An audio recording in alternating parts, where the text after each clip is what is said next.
Hello बच्चों, जय हिंद, वंदे मातरम। कैसे हो आप लोग? आई होप आप लोग बहुत ही बढ़िया होंगे, शानदार होंगे। बच्चों, नवोदय विद्यालय की तरफ से एक बहुत ही बड़ी अपडेट सामने आ रही है। बता दें कि Navodaya Vidyalaya second merit list को लेके एक बहुत ही बड़ी अपडेट जारी की है। आइए जानते हैं कब तक सेकंड मेरिट लिस्ट जारी होगी, या जारी भी होगी या नहीं जारी होगी, या कब तक जारी किया जाएगा। ये सारी जानकारी आज को इस वीडियो में मिलने वाली है, और किन किन बच्चों का नाम सेकंड मेरिट लिस्ट में आएगा ये भी हम आज इस वीडियो में जानेंगे, और कितने नंबर पर वो बच्चे सेलेक्ट किए जाएंगे ये सारी जानकारी हम इस वीडियो में देने वाले हैं। तब तक वीडियो को लास्ट तक देखें। अगर आप वीडियो को लास्ट तक नहीं देखते हैं तो आपकी कोई भी इन्फॉर्मेशन अगर मिस होती है तो बाद में हमारी जिम्मेदारी कुछ नहीं होती, क्योंकि जब वीडियो आप पूरा देखेंगे, कंप्लीटली देखेंगे, तभी आपको समझ में आने वाला है। तो चलिए बिना किसी देरी के हम बात करते हैं। देखिए, जैसा कि छात्र छात्राओं को पता होना चाहिए कि नवोदय विद्यालय समिति द्वारा 31 मार्च को, जी हाँ, जब रिजल्ट निकला था तो वो 31 मार्च दिन रविवार था। रविवार को अचानक ही रिजल्ट जारी कर दिया गया था। बहुत से छात्रों की अच्छी तैयारी होने पर भी, बहुत से जो छात्र थे उन्होंने बहुत अच्छी तैयारी करने पर भी उनका नाम रिजल्ट में देखने को नहीं मिला था।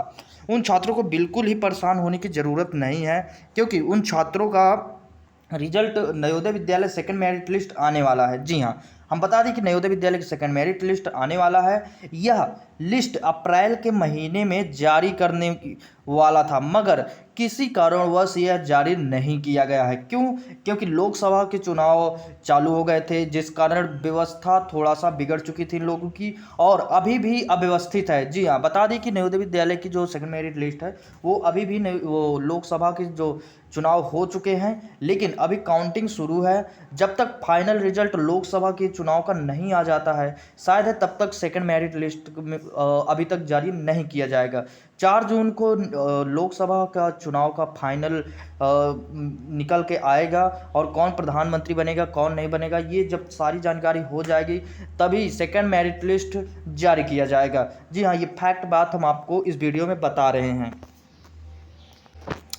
साथियों, बहुत जल्द नवोदय विद्यालय समिति के द्वारा सेकेंड मेरिट लिस्ट जारी किया जाने वाला है। जैसा कि नवोदय विद्यालय समिति के द्वारा टोटल 52,000 छात्रों का सिलेक्शन होना है, क्योंकि इस बार 52,000 छात्रों की जो सीटें हैं वो निर्धारित की गई हैं। अब तक 52,000 छात्रों का सिलेक्शन नहीं हुआ है। जी हाँ, क्योंकि जब तक 52,000 सिलेक्शन नहीं हो जाएगा तब तक यह प्रक्रिया चलती रहेगी। जिन छात्रों का सिलेक्शन हो चुका है उन छात्रों का अगले हफ्ते डॉक्यूमेंट वेरिफिकेशन की प्रक्रिया शुरू कर दी जाएगी। उसके तुरंत बाद ही Navodaya Vidyalaya second merit list जारी किया जाएगा। जी हाँ, बता दें कि जिन बच्चों का नाम नहीं आया है उन बच्चों का नाम आएगा। उसके बाद डॉक्यूमेंट वेरिफिकेशन किया जाएगा। वेरिफिकेशन के बाद नवोदय विद्यालय के बाद उनकी एडमिशन की प्रक्रिया शुरू कर दी जाएगी।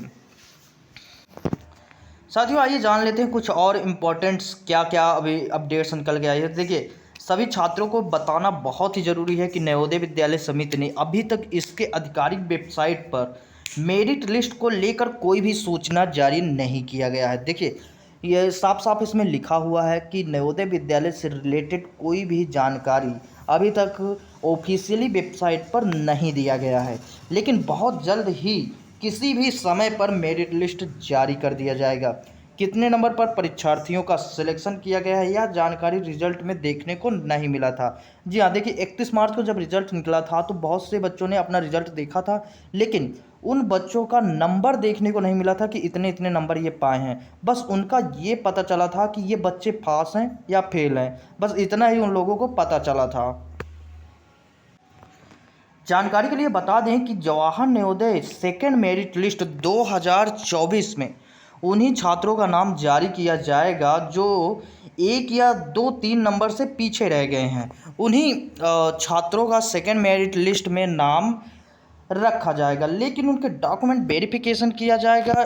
किसी कारणवश यदि उन छात्रों का ज्वाइनिंग नहीं हो पाता है, ऐसे में स्टूडेंटों की संख्या कम हो जाती है। देखिए, जो बच्चों का डॉक्यूमेंट वेरिफिकेशन के दौरान जिन बच्चों का एडमिशन नहीं हो पाता है या वो बच्चे किसी कारणवश रह जाते हैं, तो ऐसे में जो सीट रहती है वो खाली हो जाती है, और उसी सीट को पूर्ति करने के लिए फिर एक नई लिस्ट जारी की जाती है। देखिए, नई लिस्ट इसलिए जारी की जाती है क्योंकि जब तक सीट कंप्लीट नहीं हो जाएगी तब तक लिस्ट जारी की जाती है।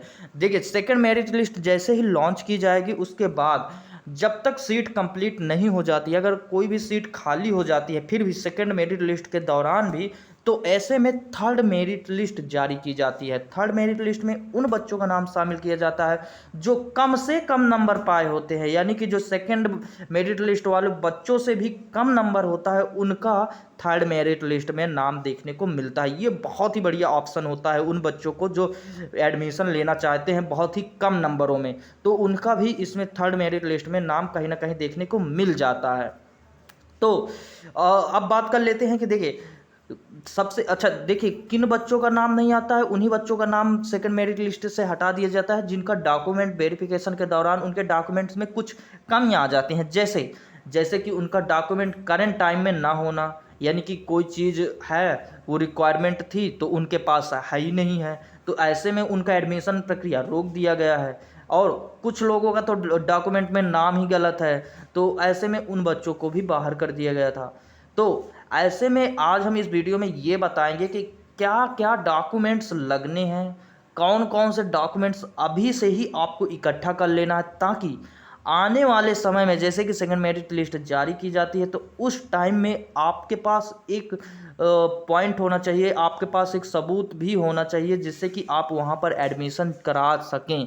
वरना अगर आपके पास एडमिशन के सारे डॉक्यूमेंट्स नहीं हैं तो आपको निकाल दिया जाएगा या फेल कर दिया जाएगा। फिर आप लोग कहेंगे कि सर हमारा नहीं हो पाया, डॉक्यूमेंट्स थे हमारे पास लेकिन नहीं हो पाया। तो इस तरह से मैं बता दूं कि आपको ये सारे डॉक्यूमेंट्स लेकर जाना ही जाना है। तो चलिए हम उन डॉक्यूमेंट्स के बारे में बात कर लेते हैं। देखिए यहाँ पर JNU एडमिशन डॉक्यूमेंट रिक्वायरमेंट, देखिए यहाँ पर क्या क्या रिक्वायरमेंट है हम एक एक पॉइंट पे बात करेंगे। सबसे पहले आपके पास आधार कार्ड होना चाहिए, ये कंपलसरी है। इसके बाद आपके पास एक फ़ोटो होना चाहिए। फ़ोटो होने के बाद आपके पास छात्र का जन्म प्रमाण पत्र होना चाहिए। इसके बाद जाति प्रमाण पत्र होना चाहिए। इसके बाद निवास प्रमाण पत्र होना चाहिए। इसके बाद कक्षा 5वीं यानी पिछले वर्ष की आपके पास मार्कशीट भी होनी आवश्यक है। फिर यदि आप किसी कारणवश विकलांग हैं या आपके पास मतलब कि कोई पैर या कोई ऐसा विकलांगता का प्रमाण है, यानी कि मतलब आप शारीरिक रूप से विकलांग हैं, तो ऐसे में आपके पास उसका एक प्रमाण पत्र होना चाहिए जिसे विकलांगता प्रमाण पत्र कहते हैं। अगर ये नहीं बना है तो आप किसी भी सात जन सेवा केंद्र से जाकर बनवा लें। ऐसे में आपको बहुत फ़ायदा होने वाला है। नवोदय विद्यालय एडमिशन के दौरान भी फ़ायदा होगा, आप कहीं ट्रैवलिंग करते हैं तब भी फ़ायदा होगा, इसलिए आप इस चीज़ को बनवा लीजिए, यानी कि विकलांगता का प्रमाण पत्र जरूर बनवा लें। अगर विकलांग नहीं है तो कोई आवश्यकता नहीं है, आप बिना विकलांगता प्रमाण पत्र के भी एडमिशन ले सकते हैं अगर विकलांग नहीं है। अगर किसी कारणवश विकलांग है तो इसको ज़रूर बनवाएं। तो बच्चों आई होप ये वीडियो देखने के बाद आपके सारे डाउट्स क्लियर हो गए होंगे। यदि सारे डाउट्स क्लियर हो गए होंगे तो आप हमें कमेंट में थंब अप करके ज़रूर सेंड करिएगा, जिससे कि हमें भी मोटिवेट मिले कि हाँ आप लोगों को समझ में हमारी वीडियो आ रही है। अगर नहीं समझ में आ रहा है, कोई पॉइंट चूक रहा है, तो आप हमें कमेंट करके बताएं, हम उस पर नया वीडियो बनाने की कोशिश करेंगे। तब तक के लिए जय हिंद, वंदे मातरम। मिलते हैं ऐसी ही नई वीडियो के साथ, शानदार वीडियो के साथ। जय हिंद।